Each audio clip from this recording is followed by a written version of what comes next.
नमस्ते, आप सभी का स्वागत है आज के इस कार्यक्रम में। और आज हम बात करेंगे कुछ महाकुंभ की, कुछ केजरीवाल की और कुछ अन्य विषयों की, विशेषकर कांग्रेस में क्या हो रहा है उसकी।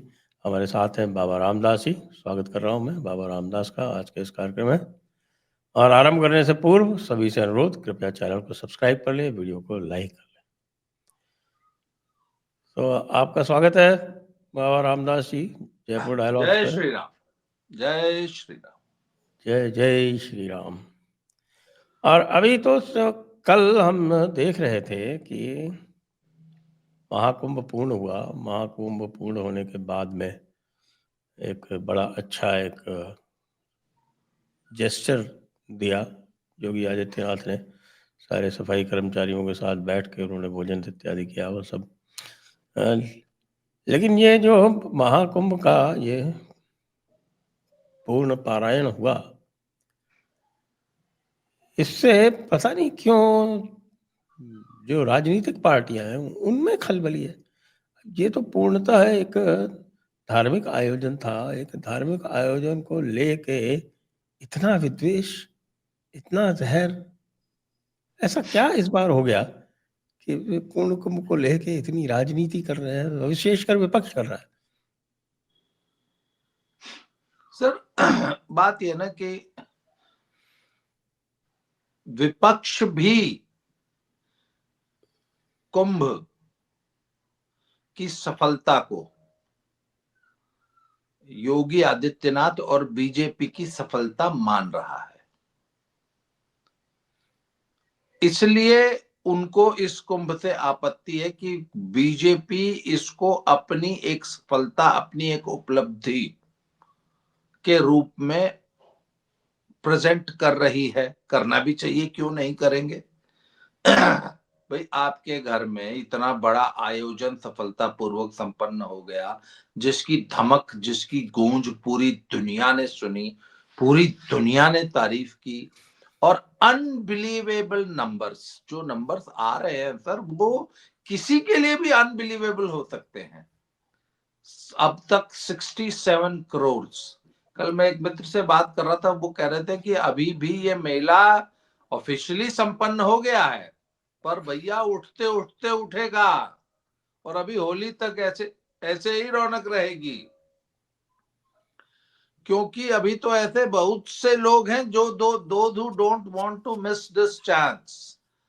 अब तक जो है, जो भीड़ जो थी, अब धीरे धीरे भीड़ कम होगी तो अभी बहुत से लोग आएंगे। और अभी तो मेरा अंदाजा है सर, जो मेरा अंदाजा है कि होली तक अभी कम से कम 4-5 करोड़ लोग और आएंगे। तो आप यह समझ लीजिए कि सर, इसको हिंदुत्व की एक सॉफ्ट पावर के रूप में सरकार ने पूरी दुनिया के सामने प्रेजेंट किया है कि 67 करोड़ हिंदू एक जगह आ जाते हैं और कितने प्यार से, कितनी शांति से, कितने डिसिप्लिन के साथ, बिना किसी को कोई नुकसान पहुंचाए, बिना किसी दंगा फसाद लूटपाट, इतने लोग ट्रेवल कर रहे हैं, पर कहीं से भी आपको जो है किसी भी अप्रिय घटना का समाचार नहीं मिलेगा। इतने 67 करोड़ लोग सर, आखिर देखिए ना कि आखिर आए भाई, वो लोग या तो ट्रेन से आए या बाय रोड आए या हवाई जहाज से। हवाई जहाज से कितने आए होंगे? तो सर हवाई जहाज से तो इतने, सीमित संख्या ही है। हाँ, तो ट्रेनों से और बसों से और अपने बाय रोड अपने साधनों से इतनी भारी जनसंख्या एक छोटे से पीरियड में एक छोटी सी जगह पे आई और स्नान करके, दर्शन करके चली गई। लाखों लोग, 10 लाख से ज्यादा लोग वहां पे पूरे 45 दिन कल्पवास में रहे। सर, ये एक शांति प्रिय समाज का इससे बड़ा शोकेस आप और क्या बता सकते हैं दुनिया को? इतनी भारी जन समूह में कोई अप्रिय घटना का न होना, और जो भी 1-2 घटनाएं हुई भी हैं तो वो सरेआम जो है, वो तो इट वाज सैबोटेज।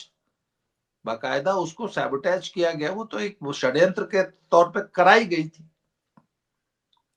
तो सर ये इससे विपक्ष इसलिए आशंकित है कि विपक्ष भी इसको भाजपा की बड़ी भारी सफलता मानता है, जिसका कि भाजपा को आगे चलकर चुनावों में लाभ मिलेगा, इस बात को लेकर आशंकित है। और भाजपा के खिलाफ जितने षड्यंत्र राहुल गांधी और अखिलेश यादव ने रचे थे, वो जात जनगणना और ये और पीडीए और हैं सर, वो सारे नैरेटिव कुंभ ने ध्वस्त कर दिए। अब इनको वापस फिर से नई तैयारी करनी पड़ेगी। तो सर ये तो अब परेशान होना इनका स्वाभाविक है, निश्चित रूप से वो तो होना ही था। और वो ये तो मैं अखिलेश का बड़ा नेचुरल रिएक्शन मानता हूं जी। अखिलेश का तो नेचुरल रिएक्शन है, लेकिन वो हमारे खड़गे साहब क्या कह रहे थे? और आपने देखा कि डीके शिव कुमार को किस तरह से प्रताड़ित किया जा रहा है कांग्रेस के भीतर। उनकी क्या समस्या है? ऐसी क्या समस्या है? सर आपने सुप्रिया श्रीनेत जी का ट्वीट, वो जो एक्स पे उन्होंने जो पोस्ट लिखी है और जिस तरीके से जस्टिफाई किया, वो देखा आपने? सुप्रिया श्रीनेत जी का आपने ट्वीट पढ़ा है क्या? जिसमें उन्होंने राजीव गांधी को धर्म का ज्ञाता बताया है। हाँ हाँ हाँ, और ये बाप रे, साक्षात क्या! इतने बड़े धर्मज्ञ, इतने प्रकांड हिंदू धर्म के सनातन के इतने बड़े विद्वान, और अपने आप में पता नहीं क्या क्या है।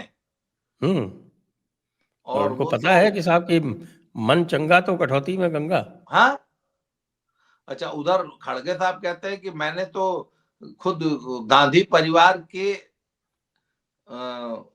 प्रतिनिधि के रूप में जो है डुबकी लगा ली थी, तो वो उसका पुण्य जो है वो तो मिल गया उनको। पर सर आप ये देखिए ना कि मुस्लिम वोट बैंक को खुश करने के लिए ये पार्टियां किस हद तक गिर सकती हैं। और आप ये देख लीजिए कि मुस्लिम वोट बैंक की लड़ाई में हिंदुओं को किस कदर नेग्लेक्ट करने, इस कदर अपमानित करने वाले बयानबाजी, इस कदर अपमानित करने वाले जेस्चर्स, मतलब ये परिवार, आप सोच के देखिए कि ये परिवार सर आज तक राम मंदिर के रामलला के दर्शन करने नहीं गया, ये परिवार कुंभ नहाने नहीं आया। करेक्ट। मतलब मुस्लिम बाबर की परस्ती, मजारों के दर्शन नेहरू जी से लेके और राजीव गांधी हाँ, तक, राहुल गांधी तक सब कराए। हाँ। अच्छा, अब अखिलेश जी का भी आज का आपने एक कारनामा और सुन लिया होगा कि अखिलेश जी रामलला के दर्शन करने इसलिए नहीं आए थे कि अभी तो मंदिर अधूरा है, अधूरे मंदिर में पूजा नहीं होनी चाहिए, उन्होंने बहाना बनाया था, आपको याद होगा तो। सर वही अखिलेश आज इटावा में एक रेप्लिका बन रहा है, एक शिव जी का मंदिर बन रहा है, केदारनाथ धाम का जो मंदिर है हूबहू ट्रू कॉपी उसका रेप्लिका बन रहा है सर इटावा में। तो शिवरात्रि पे अखिलेश जी जो है वहां पे मंदिर में, वो अभी अंडर कंस्ट्रक्शन है, उस वो तो पूरी अभी बिल्कुल ही अधूरा है। तो वहां पे कल अखिलेश जी गए थे, उन्होंने वहां पूजा अर्चन किया, तो वहां पे लोगों ने उनको याद दिलाया कि साहब आप वही है ना जो रामलला के दर्शन करने आज तक इसलिए नहीं गए कि अभी मंदिर अधूरा है, और आप इस अधूरे मंदिर में पूजन अर्चन करने आ गए। सर अच्छी बात है सर, वो शिव जी का मंदिर बनवा रहे हैं इटावा वाले, और अखिलेश जी आते हैं पूजा करने, बड़ी अच्छी बात है, I am very happy with that. पर अखिलेश जी को इस तरह हिंदुओं की आस्था पर चोट नहीं करना चाहिए। अभी उनका एक और उन्होंने फेसबुक पोस्ट लिखी है जिसमें वो, उनको इस बात पे दर्द हो रहा था कि जीएसटी का कलेक्शन बहुत ज्यादा बढ़ गया है इस कुंभ के कारण। तो उन्होंने कहा कि अगर इतना तुमने जीएसटी कलेक्ट किया है तो हम्म ये तो जो है तुमको इसको फलाने को बांट दो, ढकाने को बांट दो, इससे आई कर दो, आउ कर दो, आउ कर दो, आउ कर दो, जो लोग मर गए हैं उनको दे दो। तो सर आप देख लीजिए कि कुंठा और नेगेटिव राजनीति की एक मतलब पराकाष्ठा हो गई। मतलब अच्छा, मैंने आज बहुत सारे ना मित्रों से मेरी चर्चा हो रही थी, मैं एक जगह बैठा हुआ था, तो मैंने उनसे पूछा कि आपको नहीं लगता कि वो कुछ सिख मित्र थे, उनसे बात हो रही थी, तो मैंने कहा कि आपको नहीं लगता कि ये विपक्ष का जो इस प्रकार का जो ये प्रलाप है, इससे काउंटर हिंदू पोलराइजेशन हो रहा है और अल्टीमेटली इसका अखिलेश को नुकसान ही होगा। और अखिलेश सर इस वक्त दोधारी तलवार पे चल रहे हैं। वो मुसलमानों को खुश करने के लिए किसी भी कीमत पर कितनी भी गहराई में गिर सकते हैं, पर संभल में जो कुछ हो रहा है और संभल में अखिलेश के प्रति जो नाराजगी है उसे शब्दों में व्यक्त नहीं किया जा सकता। तो आज संभल जो के मुसलमानों में या हिंदुओं में? संभल के मुसलमानों में, अच्छा। हिंदुओं के लिए तो संभल के हिंदुओं के लिए तो अखिलेश वैसे ही इररिलेवेंट है, पर संभल के मुसलमानों ने सर, अच्छा, संभल के मुसलमान एक पे एक गलती करते जा रहे हैं। वो आईएसआई जो कि 1920 से लेके आज तक मुसलमानों ने आईएसआई को उस मस्जिद में घुसने नहीं दिया, मालिक होते हुए भी, उसको हाई कोर्ट के ने ये जता दिया कि भैया मालिक है आईएसआई, एएसआई, मालिक एएसआई। बताएंगे पुताई होगी कि नहीं होगी।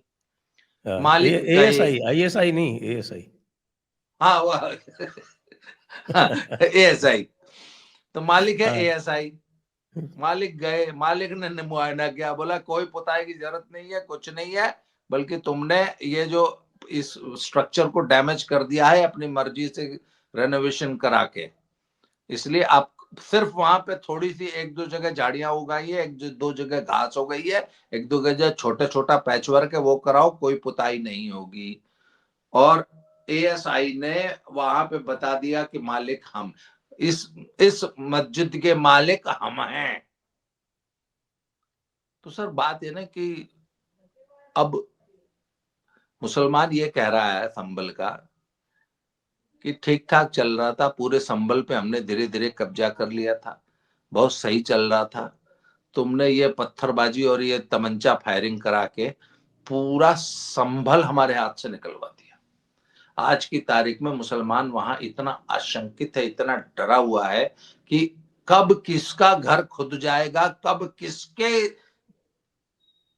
घर के नीचे से कोई कुआं, कोई बावड़ी, कोई मंदिर, कोई सरकारी जमीन निकल आएगी। वो पूरी पूरी मस्जिद भी सरकारी जमीन पे बनी हुई है। तो मुसलमान कहते हैं कि यार ये सोते हुए शेर को क्यों जगा दिया। अगर मस्जिद का सर्वे हो रहा था, हो जाने देते, मैक्सिमम क्या होता, अधिक से अधिक ये होता कि आज से 5-10 साल बाद कोर्ट का फैसला आ जाता, मस्जिद की जगह मंदिर बन जाता। यहां तो पूरा संभल ही खुद गया और अभी पता नहीं कितना खुदेगा। तो सर मुसलमान इस चीज को लेके बहुत परेशान है, और मुसलमान सिर्फ संभल का परेशान नहीं है, मैं आपको बता रहा हूं, पूरा पश्चिमी उत्तर प्रदेश का मुसलमान अखिलेश से इसलिए नाराज है कि मुसलमानों ने अपनी सरदारी, है ना, अपनी मुख्तारी अखिलेश को दी थी कि भैया हम तुमको वोट देते हैं और तुमसे अपेक्षा करते हैं कि तुम हमारी रक्षा करोगे, तुम्हारे रहते हमारा तो घर उजड़ गया, हमारा तो पूरा शहर उजड़ गया, और अभी कहां कहां से उजड़ेंगे हम। तो तुम्हारे अंदर वो ताब नहीं है, तुम्हारे अंदर वो योग्यता ही नहीं है कि तुम हमारी रक्षा कर सको। सर ये लेकिन उनके पास नाराजगी चारा है भी तो क्या है, उनके पास कोई और दूसरा चारा भी तो नहीं है। सर। मायावती तो चारा अब ये है कि वो इतना तो एक्सपेक्ट करते थे कि स्टेटस को मेंटेन रहे। सर अगर आप सोच के देखिए कि उस दिन अगर वो पत्थरबाजी और वो फायरिंग ना हुई होती, तो आज जो संभल में जितना कुछ हुआ है वो हुआ होता। नहीं, ऑब्वियसली नहीं। तो इसके लिए ये एक टैक्टिकल मिस्टेक थी जो कि समाजवादी पार्टी के नेताओं ने जबरदस्ती, वो योगी जी नामक सोते हुए शेर को जगा दिया, उन्होंने पूरा खंबल खोद के मार दिया। और अब तो खुद खोद भी नहीं रहे, अब तो उन्होंने बोल दिया अपना खुद खोदो, अपना अपना घर खुद खोद के हमें हैंड ओवर करो, हम नहीं आएंगे अपना बुलडोजर लेके, खुद खोदो। हमें सरकारी जमीन पूरी वापस चाहिए, हिंदुओं के जितने तीर्थ स्थल है वो सब वापस चाहिए। और सर मुसलमानों को एक बात समझ में आ गई है कि अब उनको कोर्ट भी नहीं बचा पाएगा।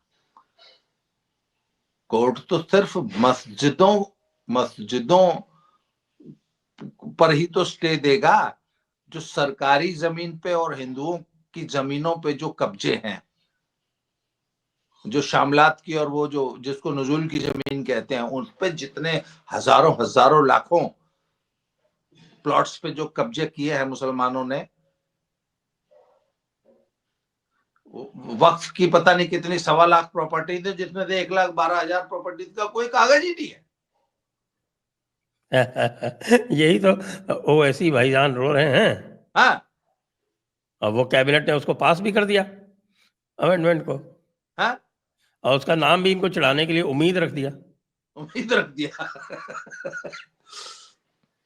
तो उनको पता है सर, जिस जमीन की कोई नवीयत ही नहीं है, जिसका कोई कागज पत्तर आपके पास है ही नहीं है, उसको सरकार कितने दिन आपके पास छोड़ेगी?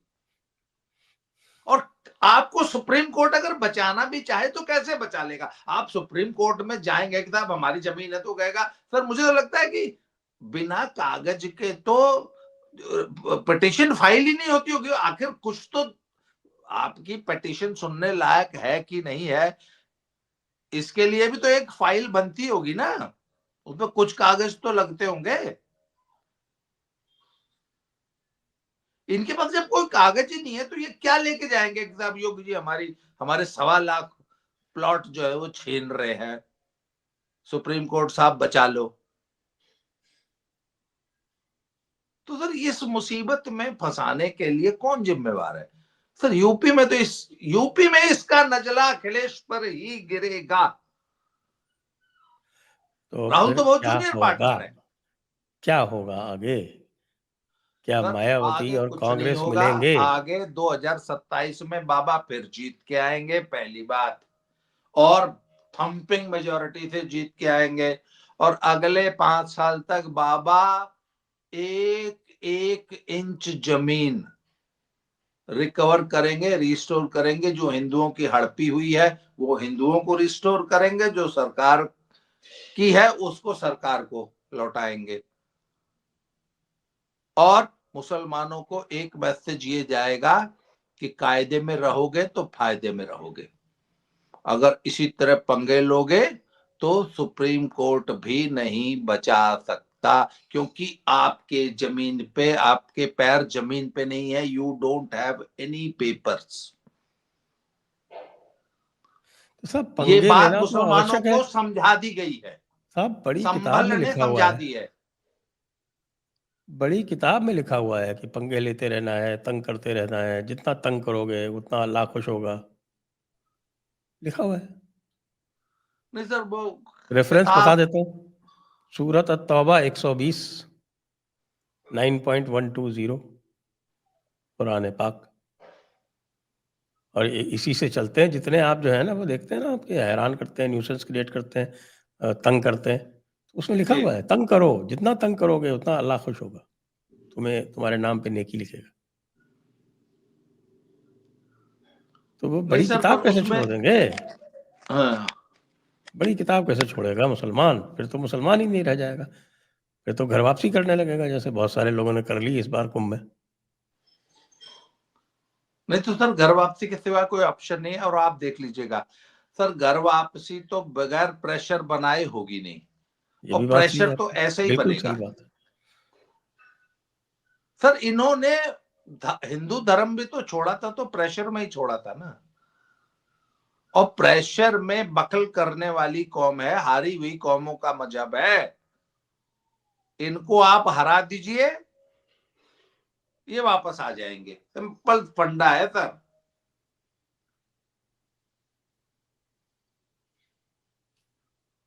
उसके लिए, इनको हराने के लिए सिर्फ एक सूत्र है, उत्तर प्रदेश में भाजपा की सरकार रहे, मजबूत सरकार रहे, योगी या योगी जैसा कोई मजबूत नेता बिल्कुल मुस्तैदी से डटा रहे, और सुप्रीम कोर्ट इत्यादि की के आदेशों की परवाह न करते हुए उसके, सुप्रीम कोर्ट के अंदर हर आदेश का है इलाज, बाबा जी के पास तो है, उन्होंने ये प्रूव कर दिया है।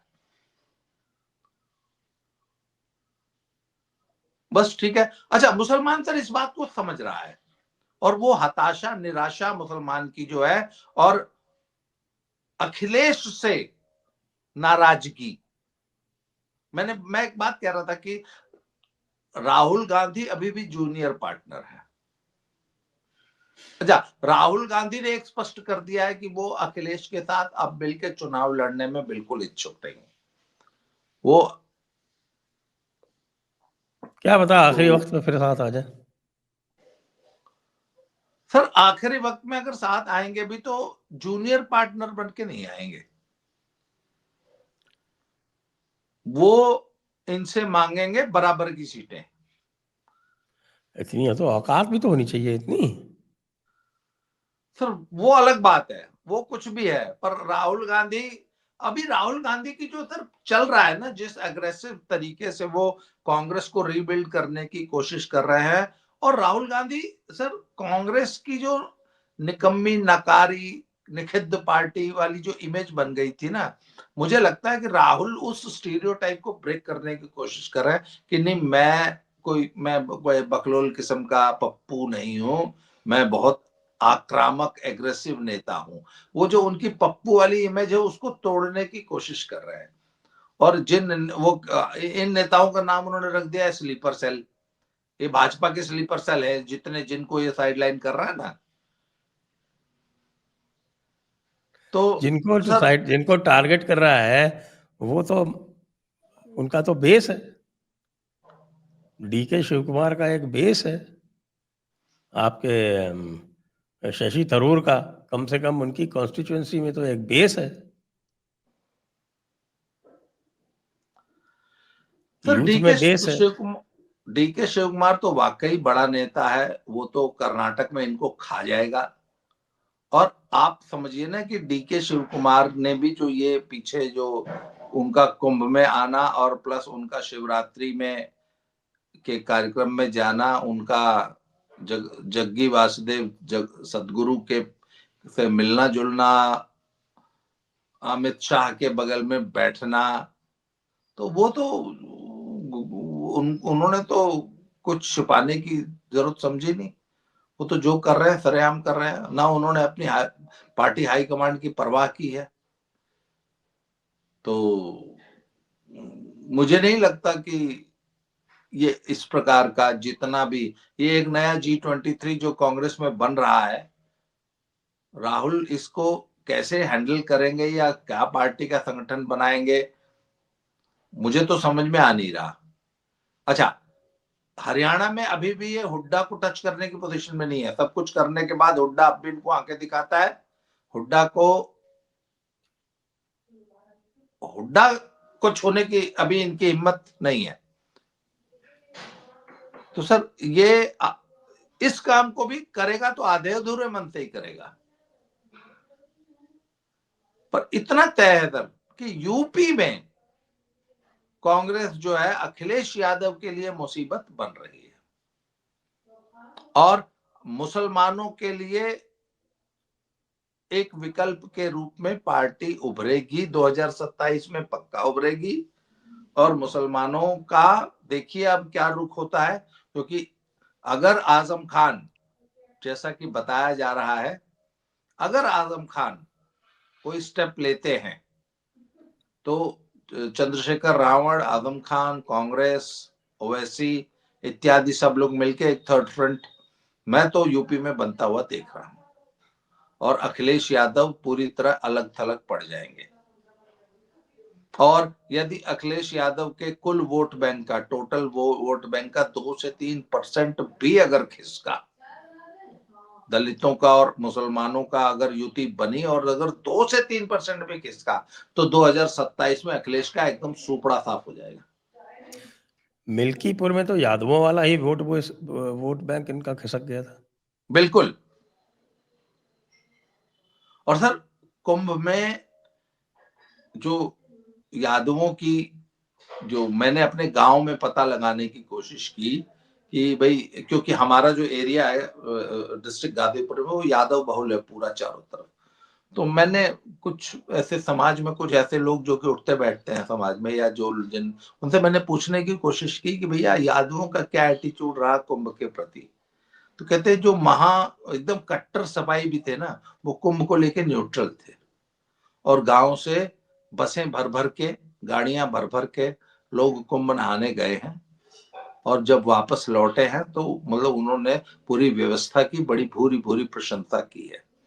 इसको लेकर भी जो है अखिलेश बहुत चिंतित थे कि उनका यादव समाज, उनका जो यादव वोट बैंक है, वह भी कुंभ से इम्प्रेस होके लौटा है, या जो चर्चाएं उन्होंने सुनी है उससे। और फिर दूसरी चीज है कि यूपी में इस समय बहुत जबरदस्त डेवलपमेंट वर्क चल रहा है। यूपी में अभी जो लेटेस्ट बजट पास हुआ है उसमें 4 नए एक्सप्रेसवेज, और यूपी के जितने भी 4 लेन 6 लेन थे वो सभी एक्सप्रेसवेज से जोड़ने का एक बहुत बृहद कार्यक्रम चल रहा है। और इस 4 नए एक्सप्रेसवेज के बाद यूपी में टोटल 19 ऑपरेशनल एक्सप्रेसवेज हो जाएंगे, 19। तो ये जो डेवलपमेंट है सर, अब ये दिखाई देने लग गया है, क्योंकि यूपी में हर तहसील अब किसी न किसी एक्सप्रेसवे या 4 लेन से कनेक्टेड है, every tehsil of Uttar Pradesh. तो सर आखिर डेवलपमेंट का असर तो पब्लिक पे पड़ता ही है ना। और अगला जब चुनाव होगा तो बाबा के 10 साल कंप्लीट हो जाएंगे। हाँ। तो निश्चित रूप से अखिलेश जो है अपने अस्तित्व की लड़ाई लड़ रहे हैं, और जो ये इतना आक्रामक होके कुंभ पे हमले कर रहे हैं, हिंदुत्व पे हमले कर रहे हैं, मुसलमान अगर इनसे खिसका तो इनकी राजनीति पूरी तरह समाप्त है। इसलिए हिंदुओं की नाराजगी के मूल्य पर भी मुसलमानों को खुश करने के लिए कुछ भी करेंगे। तो ये जितना भी मेल्टडाउन कुंभ के खिलाफ हुआ है, ये अखिलेश की वही कोशिश थी। दिक्कत तो आएगी फिर तो अखिलेश को। वैसे भी इस बार के जो उपचुनाव हुए थे 10, उनके परिणाम तो अखिलेश जी को चिंतित अवश्य कर ही रहे होंगे, खासतौर से कुंदरकी और मिल्कीपुर के चुनाव। जी, असल में सर बात ये ना कि देखिए, कुंदरकी का मैं वो ट्रेंड 2027 में भी कंटिन्यू करेगा, I am not very sure about it. वो एक वन ऑफ उसको इंसिडेंट कह के भी आप टाल सकते हैं, हाँ, परंतु लेकिन चिंता तो क्रिएट कर दी ना। हाँ, चिंता क्रिएट कर दी। और अगर मैं बता रहा हूं, अगर वो ट्रेंड पश्चिमी उत्तर प्रदेश और संभल के बाद वो ट्रेंड कंटिन्यू करने की एक संभावना बन गई, क्योंकि सर संभल मुसलमानों का पश्चिमांचल में, पश्चिमी उत्तर प्रदेश में सबसे बड़ा गढ़ था संभल, समाजवादी पार्टी का भी और मुसलमानों का भी। और संभल में अगर इस तरह नेगेटिव विचार हैं समाजवादी पार्टी के लिए, और उस पे सर सोने पे सुहागा हो जाएगा आजम खान साहब का। अभी आजम खान साहब का बेटा जो है जेल से रिहा होके आया है, और पश्चिमी उत्तर प्रदेश में ये चर्चा है कि उसको जानबूझ के बाबा ने छोड़ा है कि जाओ बेटा काम करो, मुसलमानों को एकत्र करो और अपने अपने अब्बू की नई पार्टी बनाओ, तुम्हारे अब्बू को भी छोड़ देंगे, जो ना जाओ एक नई पार्टी बनाओ, और मुसलमानों में घूम घूम के बताओ कि अखिलेश ने मुसलमानों को धोखा दिया है। वो जो आजम खान के बेटे को छोड़ा गया है, वो इसी मिशन के तहत छोड़ा गया है।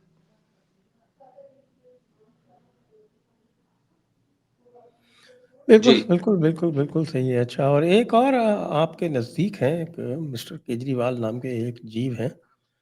वो मिस्टर केजरीवाल नाम के जीव जो हैं, वो सुना अब राज्यसभा से आने का प्रयास कर रहे हैं। उन्होंने अपने मित्र संजीव अरोड़ा को राज्यसभा से हटाने के लिए उनको एक लुधियाना वेस्ट नाम की असेंबली कॉन्स्टिट्यूएंसी से टिकट दे दिया है, तो अब क्या संभावनाएं हैं आपके हिसाब से?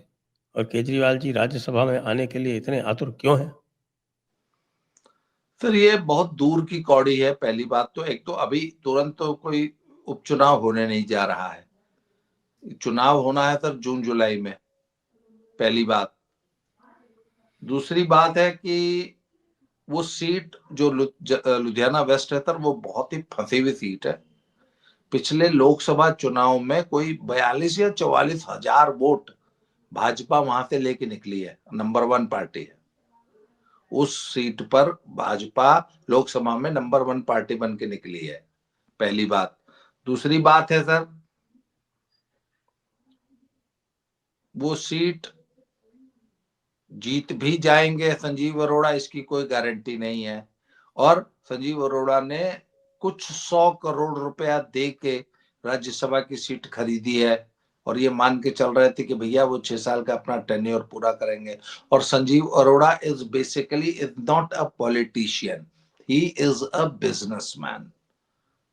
वो उनका प्रोफाइल ये है सर कि वो आदमी इंजीनियर है, और इंजीनियर भी उसका जो ऑल इंडिया रैंक जो था ना एंट्रेंस में, वो सिंगल डिजिट था। वो बहुत मेधावी स्टूडेंट रहे हैं।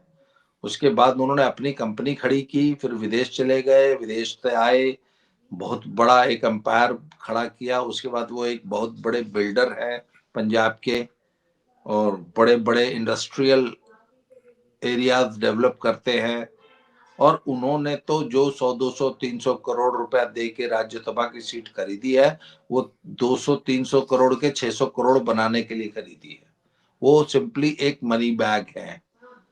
और जो आदमी 200 300 करोड़ रुपया दे के केजरीवाल से सीट खरीद लेता है, वो कल को कांग्रेस से भी खरीद लेगा, वो कल को बीजेपी से खरीद लेगा। जब पैसे से ही खरीदनी है सर, और माल बिकाऊ है, तो सर केजरीवाल थे, उनके बड़े अच्छे टर्म्स थे। उनके बारे में कहा जाता है कि जब भी केजरीवाल लुधियाना आते थे तो उनके घर पे ही ठहरा करते थे। अच्छा। और he is a money manager of Arvind Kejriwal. वो अरविंद केजरीवाल का पैसा ही मैनेज करते हैं। इसके अलावा एक और मनी बैग है, वो लड्डू यूनिवर्सिटी वाले, हमारे लवली यूनिवर्सिटी वाले मित्तल साहब। उनसे तो बात कर ही नहीं रहे मित्तल साहब से, तो नहीं सुन सर, ही वो नहीं रहे। देखिए, सीट तो मित्तल साहब भी छोड़ देंगे। हाँ। मित्तल साहब को तो बीच में भगवंत मान को हटा के चीफ मिनिस्टर तक बनाने की बात चली थी। और हालांकि लुकमा संजीव अरोड़ा का भी यही दिया गया है। यहाँ पंजाब में जो चर्चा चल रही है कि वो अमन अरोड़ा, संजीव अरोड़ा और वो मित्तल साहब, इन तीनों लोगों को मुख्यमंत्री बनाने का जो है वो लुकमा दिया गया है। अब देखिए उसमें कहां तक सफल होते हैं। परंतु संजीव अरोड़ा अरविंद केजरीवाल की चाल में फंस ही जाएंगे, कोई जरूरी नहीं है। और चलिए, तो टाइम बताएगा। और पर मुझे नहीं लगता है कि अरविंद केजरीवाल इतनी जल्दी राज्यसभा में पहुंचने जा रहे हैं। ये तय है। इतना इतना आसान नहीं है जितना कि लोग सोच रहे थे। हाँ जी। बात सही है आपकी। और जिस तरह से दिल्ली विधानसभा में रोज रोज घोटालों के खुलासे हो रहे हैं, और 14 में से अभी तक केवल 2 सीएजी रिपोर्ट पेश हुई हैं, तो इस तरह से तो जो रही सही थोड़ी बहुत कहीं कोई इज्जत बची हुई है वो भी समाप्त हो जानी है। जी नहीं नहीं सर, अगर बीजेपी ने ठान लिया ना, तो सचमुच इनका आदम खान बना देगी। और अब इनकी सारी जिंदगी जेल में ही आते जाते, जमानत कराते, इस केस में जमानत हुई तो उसमें नहीं हुई, उससे निकले तो उसमें फंस गए। वो आदम खान वाला हाल करेगी बीजेपी इनका। और वैसे भी sir, Aam Aadmi Party is losing ground at a very very fast pace in Punjab. Punjab में आम आदमी का जो पंथिक और खालिस्तानी वोट सपोर्ट बेस था, वो पूरी तरह जा चुका है। खालिस्तानी इनसे पूरी तरह नाराज और निराश हो चुके हैं। भाजपा की तरफ हिंदू वोट बहुत तेजी से शिफ्ट कर रहा है। पिछले लोकसभा में भी बहुत अच्छा वोट बीजेपी ने लिया है, और अगर अंतिम 3 दिनों में अगर जो दलित वोट 2 से 3% जो शिफ्ट हो गया कांग्रेस की तरफ चला गया, अगर वो शिफ्ट ना होता तो कम से कम 3 सीट नहीं तो 5 सीट जीतने की स्थिति में थी बीजेपी। तो Hindus are shifting towards BJP in Punjab. तो Aam Aadmi Party is losing ground. आज की तारीख में अगर सर चुनाव हो जाए ना आज, तो वोट शेयर के मामले में बीजेपी नंबर 2 की पार्टी होगी, आम आदमी नंबर 3 पे चली जाएगी। अच्छा, इतनी बुरी हाँ स्थिति? जी, इतनी बुरी स्थिति है। क्यों? क्योंकि हाँ, पर इसमें एक पेच है कि वो खालिस्तानियों ने जो नई पार्टी बनाई है, अमृतपाल सिंह खालसा वाली जो पार्टी है, वो पंथिक वोट और खालिस्तानी वोट कितना लेती है। अगर आम आदमी पार्टी उसको रिटेन कर गई, जिसकी संभावना अभी तक तो नगण्य है, 0, तो उस प्लेयर के आ जाने की वजह से जो सबसे बड़ा लॉस होगा वो आम आदमी पार्टी को होगा पंजाब में। मतलब इसलिए आप आम कह आदमी रहे हैं पार्टी, कि अभी तक तो यहाँ पर चतुष्कोणीय चुनाव हो रहा था, अब पंचकोणीय होगा। बिल्कुल बिल्कुल, अच्छा, इसमें ये कोई दो राय अकाली नहीं। दल और बीजेपी के वापस मिलने की कोई संभावना है क्या? सर देखिए, राजनीति तो है ही संभावनाओं का खेल, और मिल भी सकते हैं, कोई बहुत बड़ी चीज नहीं है, क्योंकि अकाली दल सर कितना भी मर जाएगा तो भी 8 से 10% की पार्टी तो रहेगी वो, और बीजेपी 20, 22, 24% पे जाके खड़ी होगी। अब BJP is trying to win Dalit votes in Punjab, Hindus plus Dalits, उसमें भी सिख दलित ज्यादा, हिंदू दलित तो आ ही जाएगा। तो सर अगर वो ये गोटी बैठ जाती है, जो दलितों के बीच में संघ यहाँ पे सर बड़े लंबे समय से बहुत अच्छा काम कर रहा है। मैं बहुत सारे ऐसे लोगों को जानता हूं जो कि दलित बस्तियों में लगातार पिछले 5 साल से काम कर रहे हैं, और मैं आपको बताऊं कि हर बस्ती में, हर उसमें गुरु रविदास के मंदिर बनाए गए हैं, छोटे बड़े। हालांकि रविदास गुरुद्वारे और मंदिर तो पहले से होते थे, छोटे छोटे मंदिर बनाए गए हैं 1 रूम वाले। वहां पे संघ जो है वाल्मीकि समाज के साथ, रविदासिया समाज के साथ छोटी मीटिंग्स करता है। इसका असर अगले 2-3 सालों में आपको चुनाव में देखने को मिलेगा। प्लस हिंदू वोट बैंक, तो BJP should stand somewhere around 25%। ऐसे में अगर अकालियों के साथ उनका पैक्ट हो जाता है और अकाली 6 से 8% वोट ले आते हैं, तो एक विनिंग कॉम्बिनेशन बन सकता है जिसमें बीजेपी बड़ा प्लेयर बन के उभर सकती है। अगर दलित वोट अगर बीजेपी को मिल जाता है गांव में, तो बीजेपी जो अभी फिलहाल शहरी 30 सीटों की पार्टी है, वो 40-45 तक जा सकती है। तो अकालियों के साथ मिलके वो सरकार बनाने की स्थिति में आ सकते हैं। हाँ, लेकिन वो अकालियों का तो वो पुराने नक्शेबाजी थी ना कि साहब केवल 21 सीट देते थे बीजेपी को। अपने आप को चौधरी समझते थे और बीजेपी को सेकंड रेट समझते थे नहीं, वो तो लोकसभा में। लोकसभा में बीजेपी ने अपना बता दिया ना, लोकसभा में लोकसभा में अकालियों को ये समझा दिया गया है कि भैया हम्म, अब तुम चौथे नंबर की, 5वें नंबर की पार्टी हो पंजाब में, इस बात को स्वीकार कर लो। बीजेपी तो 18% वोट से। नहीं सर, मैं आज वो 18% लोकसभा में थी, आज की हाँ, तारीख में मेरे हिसाब से बीजेपी कम से कम 21-22% की पार्टी, इसको 25 ले जाना है। और अकाली के पास कितने वोट बचे? 8 से 10%। मतलब उनके पास 19-20% हुआ करते थे, वो 8-10% रह गए। नहीं इधर बीच में तो 28-30% तक भी हुआ है उनके पास, जब अच्छा, उनका पीक था, पर इस वक्त 8% मान सकते हैं आप। तो ये बड़ी गंभीर समस्या है हमारे केजरीवाल जी के लिए कि उनके पास राज्यसभा सीट भी नहीं आएगी और उसके बाद पंजाब की सरकार भी चली जाएगी। फिर वो क्या करेंगे? ये एक सर यक्ष देखिए, प्रश्न है। अगर देखिए पंजाब की सरकार को अगर केजरीवाल ने जरा सा भी मिसहैंडल किया तो केजरीवाल का हाल उद्धव ठाकरे जैसा हो सकता है। हो सकता है पूरी की पूरी पार्टी उठ के एकनाथ शिंदे बन जाए आपके भगवंत मान। हम्म, वो या तो कांग्रेस के साथ मिलकर सरकार बना लेंगे, नहीं तो वो उनके लिए सभी ऑप्शंस खुले रहेंगे और Amit Shah is going to support him. इसलिए उनको इतनी जल्दी डिस्टेबलाइज करना अरविंद केजरीवाल के लिए समझदारी नहीं होगी। वो उनको वो महाराष्ट्र रिपीट हो सकता है पंजाब में। जी। तो आइए आज की चर्चा को अब यहीं पर विराम देते हैं। सभी दर्शकों को बहुत-बहुत धन्यवाद और बाबा रामदास जी को भी बहुत-बहुत धन्यवाद। जय हिंद, जय भारत, वंदे मातरम। जय श्री राम। जय श्री राम।